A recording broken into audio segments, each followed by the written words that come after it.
Thank you again for joining us. This is a wonderful, wonderful, wonderful month. A new year, actually, right? Am I right? This 2023. Oh, sure. And it's already February. I don't know where January went. It's just like yesterday we were doing Happy New Year. So for us on this platform, this is our new year. This is happy New Year to everybody. Thank you for joining us wherever you are joining us from. And of course, this year is really, really loaded. Last year was fantastic, but this year is going to be fantabulous. Thank you. So as you know, today is Export for Survival, creating a sustainable non-oil export-driven economy, what Nigeria must do. And who do we have today? We have Bosun Solarin, founder and owner of Dasun Integrated Farms Limited and DIFL Foods. But before we go to that, as you know, it is someone that brought all of us together here. Someone whose head you are see shining here, and that is our famous Olufemi Boyede, as is popularly known. He has only one name, Olufemi Boyede, who has over 30 years of professional experience in international trade and strategy, policy advocacy, and human capital development. He has broad expertise in business environment improvement, regional integration frameworks, trade linkages, services exports, public-private dialogue and advocacy on non-oil export and enterprise development issues. He has served as a consultant to numerous international bodies, including the World Bank, DFID, the Commonwealth Business Council, International Trade Center, ILEAP, ECOWAS, NEPAD, Business Group, and the Commonwealth Secretariat. He originated and is convener of the annual Nigerian Non-Oil Export Conference, Exhibition and Awards, NNECA, for several years. The only conference, the only platform for public-private sector dialogue on non-oil export development issues. And to enable him effectively pursue his passion to foster trade between Africa with Nigeria as focus, Canada and the world, and to promote trade linkages between the players in these business communities, Femi has established the Nigeria Trade and Investment Center Canada, Inc., NITICCA, and he also serves as the president of Toronto Hub of the Nigeria and Canadian Business Network. He is a serial entrepreneur. Femi is the chairman of Newgate Medical Services Limited. He also runs his private consultancy firm, Koinona Global Services, Inc., with offices in Canada and Nigeria. So I hereby present to you Femi Boyede. If you want to read more about him, I intentionally put this. You want to know more about Femi Boyede, please go online and do www.femiboyedeconsulting.com. femiboyedeconsulting.com. If you just type it on Google, it will bring it out. You really need to read about who is the convener of this program for you to appreciate what we are doing and who we have. So Femi Boyede, thank you so much for putting this together every month. We hereby present to you Femi Boyede. You have the floor, sir. Thank you very much, wonderful moderator, Uncle Lady K. And I join you and on behalf of the technical team, welcome everyone to today's edition, being our very first session in 2023. Happy New Year to everybody. And for those who are joining us for the first time, Talking Trade and Investment Global is our way of contributing to public knowledge nationally and internationally on issues related to trade, investment, and obviously industry. You can never separate those three musketeers. It came about based on the realization of the convener that trade could be smoother, could be easier, could actually be more profitable if everyone engaged in it, whether they be private individuals, multinational corporations, or the government policy makers or regulatory agencies.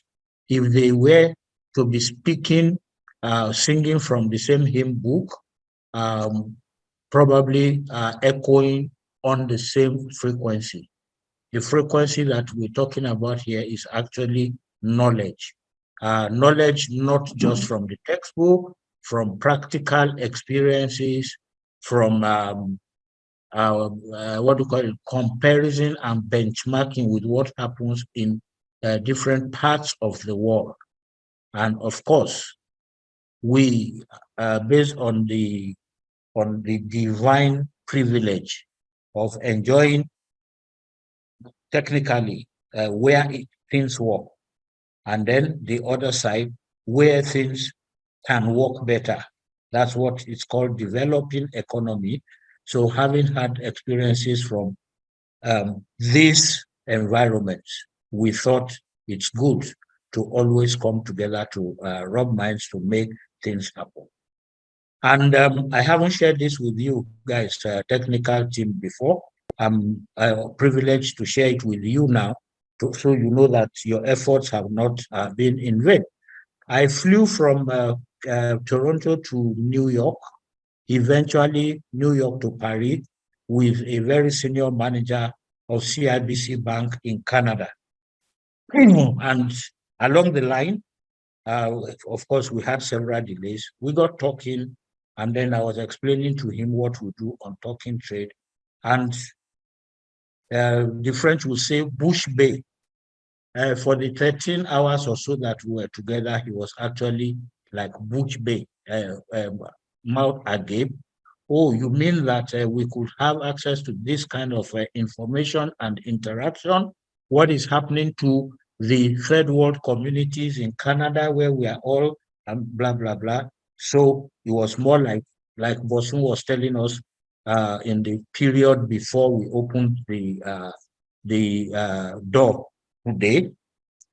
So you actually have more converts out there. And I believe that for those of you who are joining for the first time and those who have religiously stayed with us, you are in the right place. Today's episode, of course, Lady K will tell us more about it, and then I'm not the speaker. We have a very, very eminent and qualified person to address the issues. Now, I think it was August or July or August last year, we had the Executive Director, Chief Executive Officer of Nigeria Export Promotion Council come on this platform as guest speaker to unveil what the council's vision was of export for survival.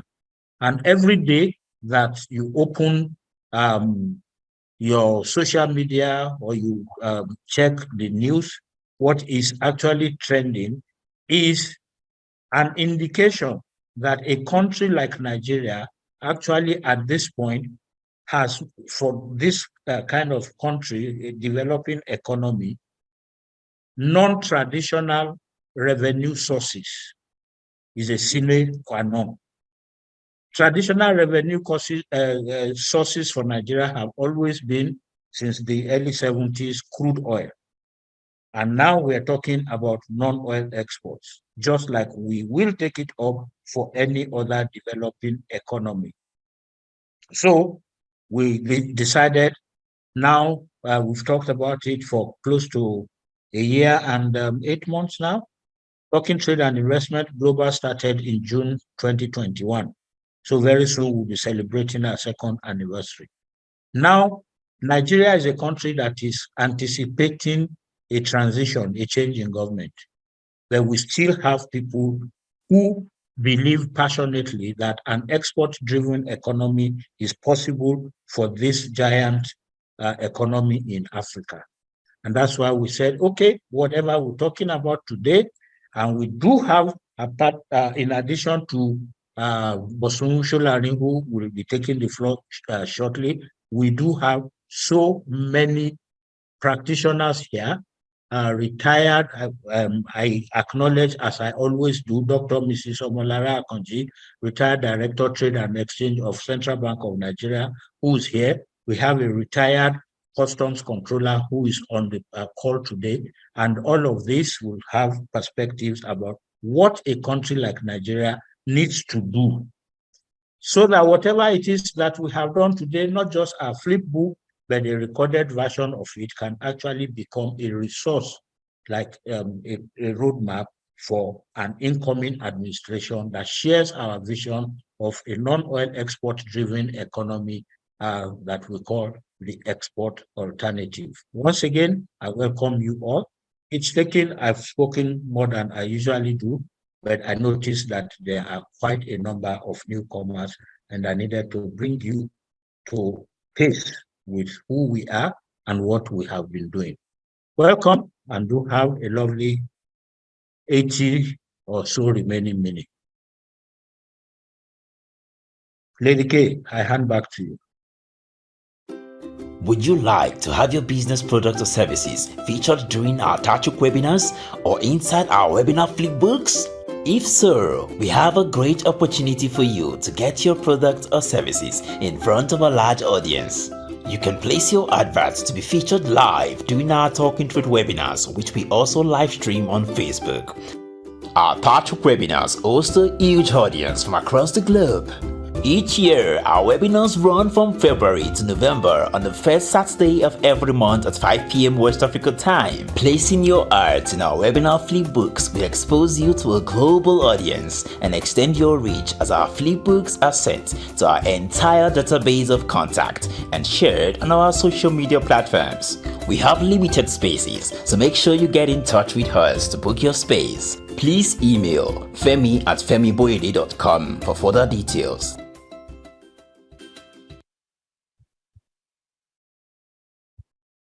Thank you very much. You'll be wondering what that is all about. I know you heard what it is. We are going nuclear. You know, every month, apart from the number of people that you see here, we reach all over the world.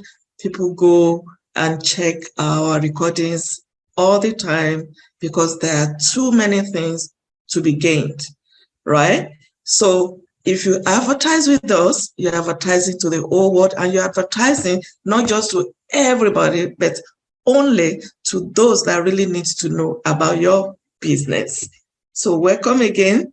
And please help me to just give a clap. Okay, I said a clap. So many claps to that beautiful voice you heard. That is one of the youngest people that we have working in the team. His name is Tomini. And that voice, if you love the voice, is available to actually help you project your business when you are ready. At a token, for participating today, he has a very special discount for you. Please just clap for him as we go along. Thank you very much. Beautiful. Thank you for clapping. Thank you. So now we are going to Madam Bosun Solarin, the reason why we are here today. We are going straight ahead into Talking Trade webinar of the February 2023 edition, Export for Survival, Creating a Sustainable Non-Oil Export-Driven Economy, What Nigeria Must Do.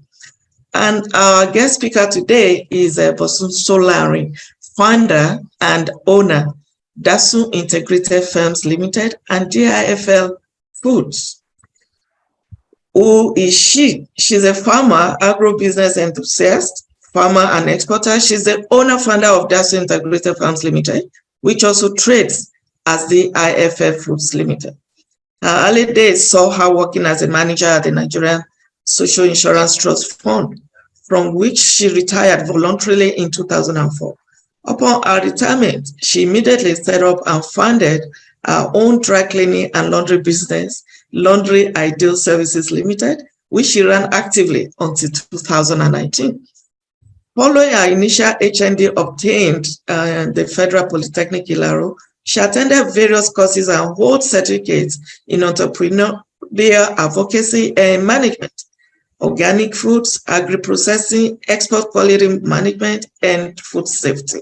However, in 2017, as a passionate innovator, ever willing to try new things, Mrs. Solarin decided to venture into agriculture.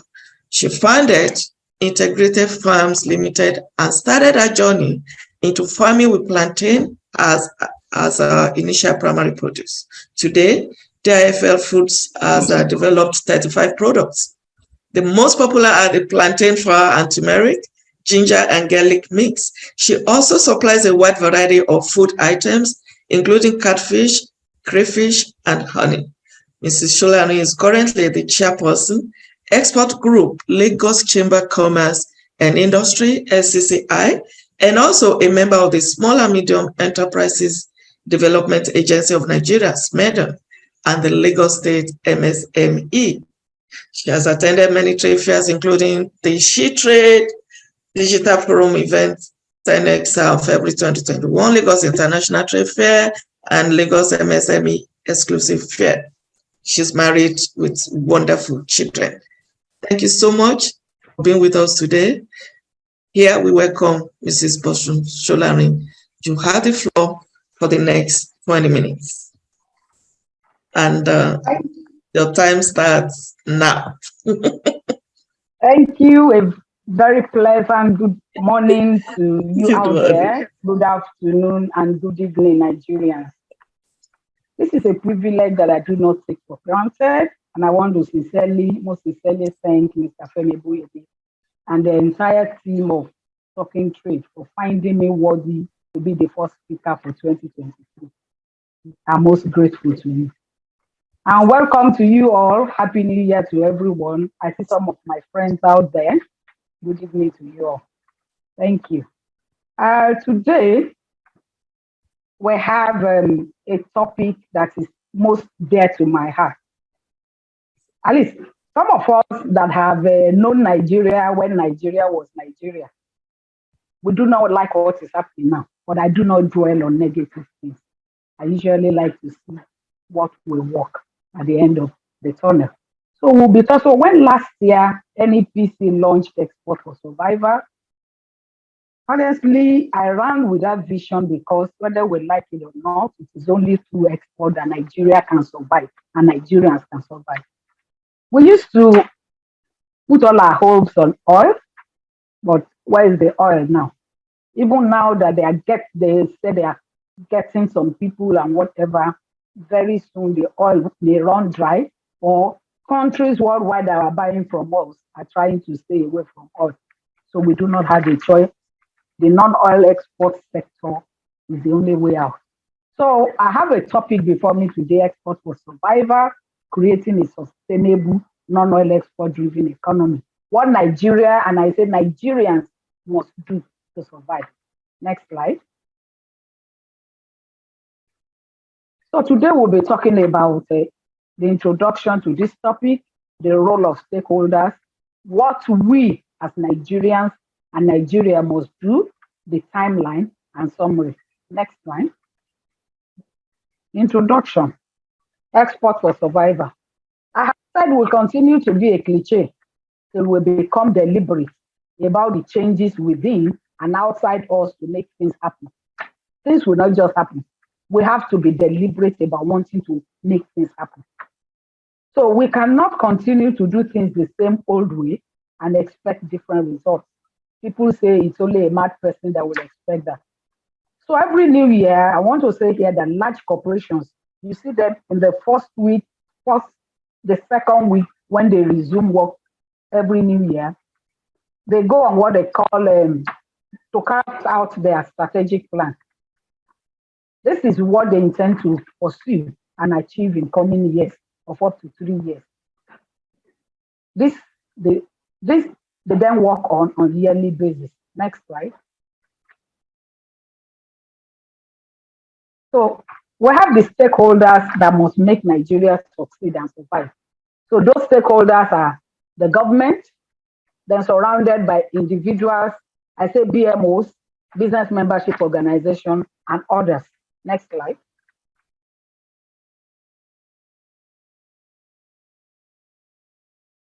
The roles of stakeholders. I can remember for some of us that are regular members of TATRIG, Talking Trade, we were discussing one day and then some of us were arguing about government and no government and co. But for me, a government exists in Nigeria. We all agree. So their role is to create the right enabling environment for businesses to thrive, for businesses to succeed, so that while we lay down our money, our life, our passion and everything, they should create an enabling environment so that we don't lose those funds. But what are we seeing today? And that's why people keep complaining. But you know, sometimes some people tell me that I always defend the government. It isn't really so, because the role of a government for where I live is to give me water and give me life. But most of us have had to sink borehole. Most of us even use NEPA, that we still call it, as a alternative. So why don't we just stay there and we keep complaining? We still will say it, but honestly, staying there for me, I do not agree. And I also want to say, who is this government we're talking about? It is the people. We have our relations there. We have our friends, and we have other people that are, even some of them are even our children, and they cause all these things to happen. Nigeria is currently going through some situations. We will say government, yes, because they are not doing the right thing. But who are the people perpetrating those things? They are people that I and you, we all know. And what do we do about it? Rather than look for those people, and I just think what is happening now, because some people, in fact, I was telling somebody yesterday, somebody lives in my house here that's a banker. I said Nigerians should start even beating those bankers.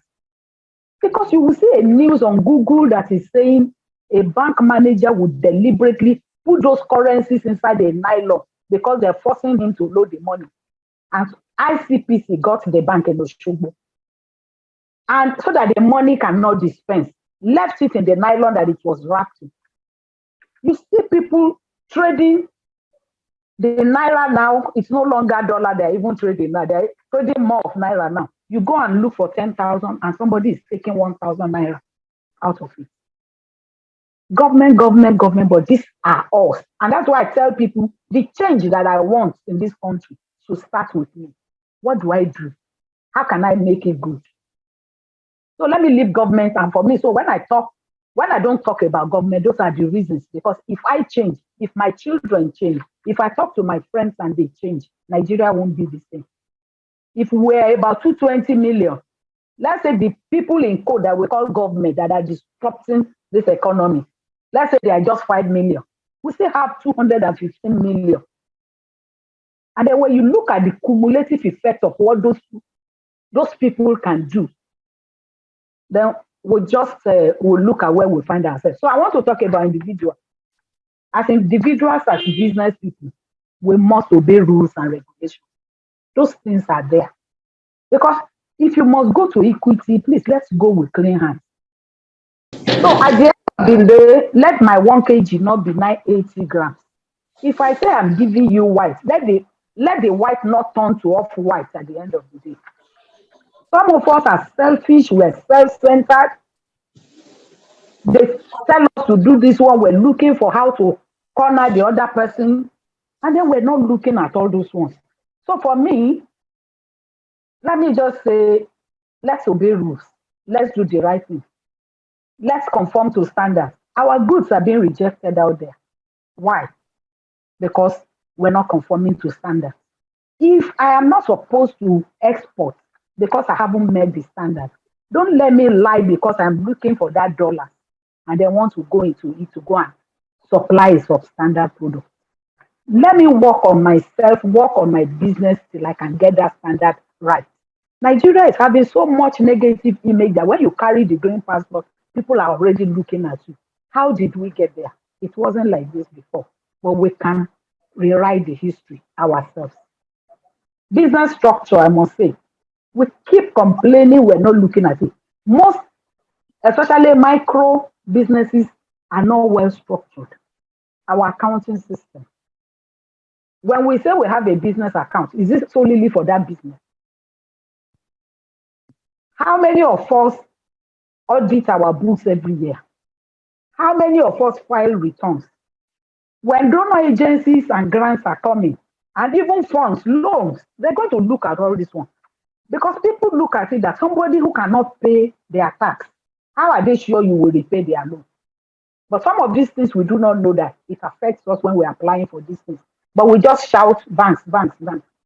Sometimes it is not banks. Then capacity building. When I say it is not banks, it's not because I do not know they have their own issues. But you see, the truth is that banks will tell you it takes the same effort to dispense 1 million. The same effort it will take them to dispense 100 million. So they are not answering us. So what can we do differently? That's where we're going. Then business membership organizations. Your role is an advocacy. Your role is an advocacy role. You need to also build capacity of your people. What trucking trade does every month is part of capacity building because they're making you know what exists out there. Then business growth. That's also your role as a business membership organization. Trade facilitation for your members. Are you arranging them to go for trade shows, for trade fairs? Then funding opportunities. Then for others, trade sector specific groups. As farmers, maybe we farm cassava. Can we come together and see what we can do together? Civil society sector groups. In fact, I was somewhere one day and we were discussing that it's only in export we don't have a civil society, and that's why we're tossed to and fro. So is it possible for us to look at something like that? We're not going to be fighting government like NLC, but that when there are policies that does not work in our favor, we can speak up. Then banks. Banks, I tell them, Nexim will give money, Afrexim will give money. They have to be disburseful money lending agents like banks. But because in court, they do not even trust us at all because of the issues that I have itemized earlier. There are many of them that are supposed to be risk officers that should look into my business does not even understand what I do. So how do you determine whether you will lend to me or not? So those are issues we're looking at. Next slide.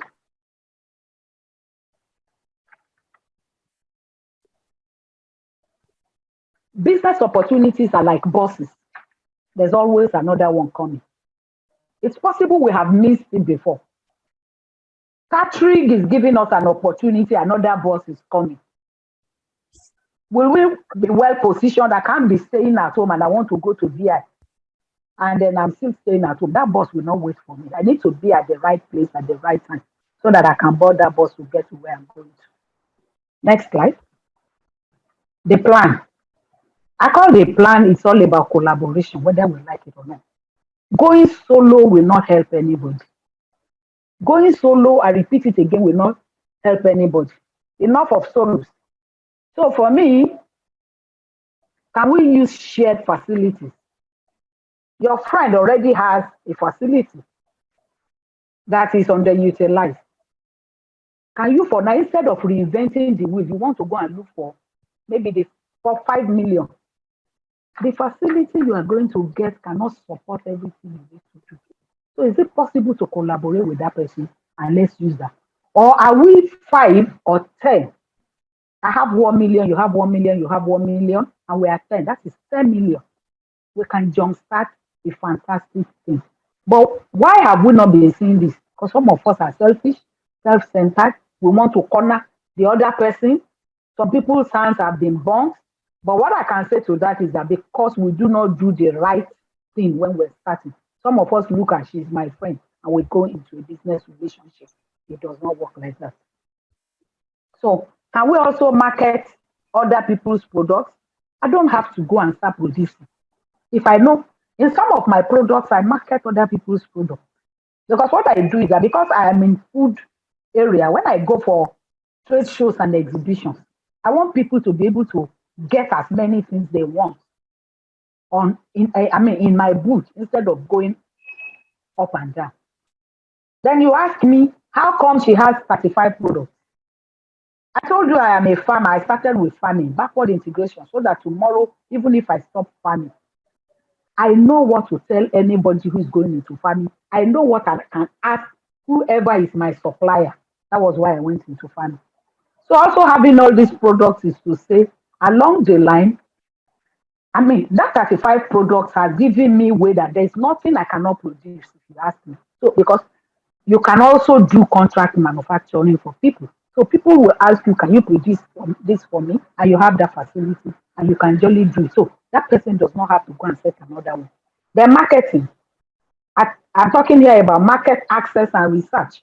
Can we collaborate, put money together and say, okay, research this market for us and let's see what opportunities can come from there. Instead of only me, only Dasun integrated farms looking for that money. And that's why most times we don't even carry out researches because we can't pay for it. But if we are like 5 and 10, we can do that.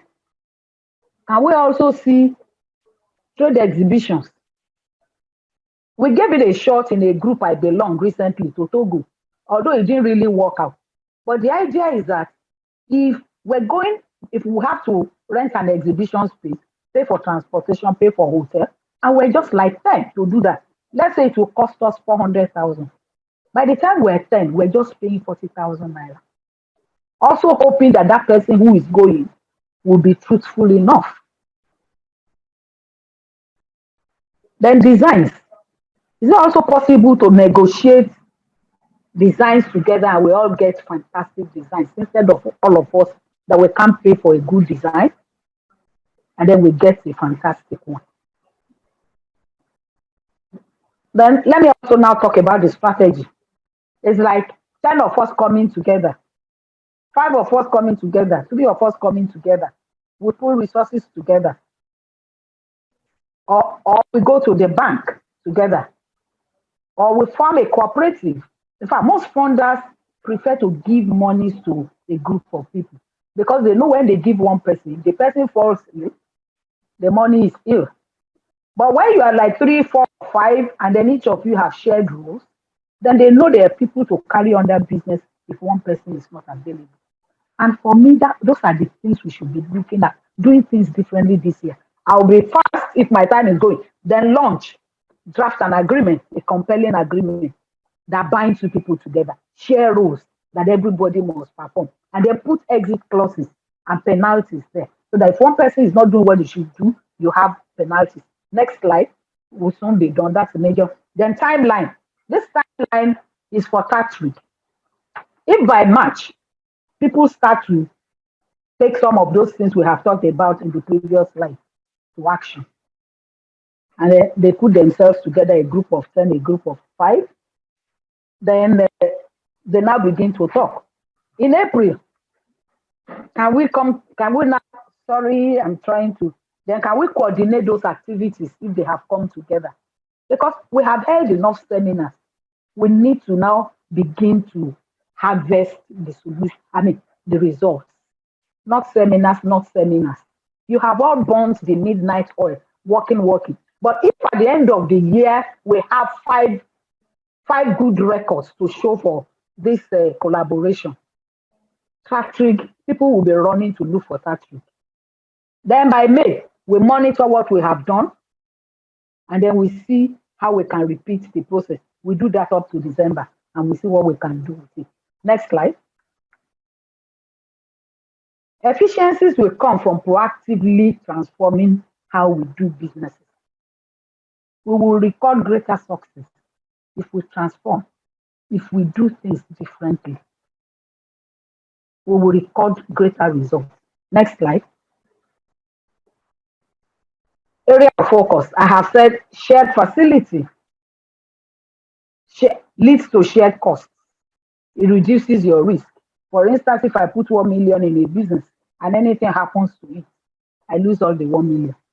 But if all we have contributed, like I said, we went to Togo, we sent one person.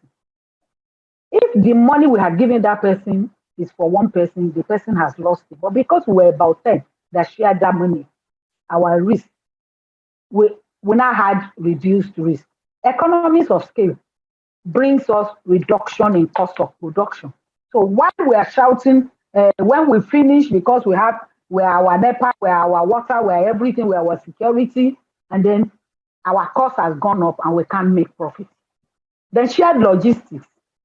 Can we also, because most of us send things, can we open an account with either DHL, with JG, with UPS, and then as a group, our cost will go down. Then trade shows and exhibitions, can we come together and do that? Funding opportunities, it becomes lower. Intervention from development agencies can easily come when they know we are a group of people. For instance, when we keep complaining, there are about 48 million businesses in Nigeria. I have, let's say, 5 acres of land. I am farming in one corner. Somebody else is in one corner. And then we're looking for government to give us extension workers. We're looking for tractor and co. But if 20 of us come together and we aggregate ourselves in an area, then we can easily have shared facilities. Funders will come to our aid and they will fund us. Then trust from buyers is guaranteed, because when there are large orders, then we can, as a group, we can meet it. But now when we are doing solo, if those large orders come, and that's why we don't even get any meaningful thing in next one, because we can't meet it, because we like to be me, Nigeria Limited. Next slide. Next slide. Summary. Until we put our differences behind us, mend and change our ways, and we allow integrity, trust, accountability, credibility to work on us, and through a most determined effort, build a team that is formidable enough to withstand distractors, we aren't going nowhere. So this is what we should be looking at this year. So when our advocacy becomes stronger, the MGAs cannot continue to trample upon us. Though this may take some time, but the destination will be closer. We thank NEPC, and I make bold to say it anywhere, that if most MGAs will behave like NEPC, the journey will be smoother. Most people will not be complaining. I know what NEPC has done. A lot of people are still complaining, but they cannot reach all of us in one day. So we pray that people will live, and then what they do is that, because when they have intervention to do, then most of us, they are doing their brother, they're doing their sister and co. But I thank God for the new ED, an upright man, and God will lead him to. The next slide. Thank you so much. So I thank you all for listening. I hope I haven't taken too much time. It's a topic I'm so passionate about that I can keep talking and talking for hours. Thank you so much. That's the end of the presentation. Thank you.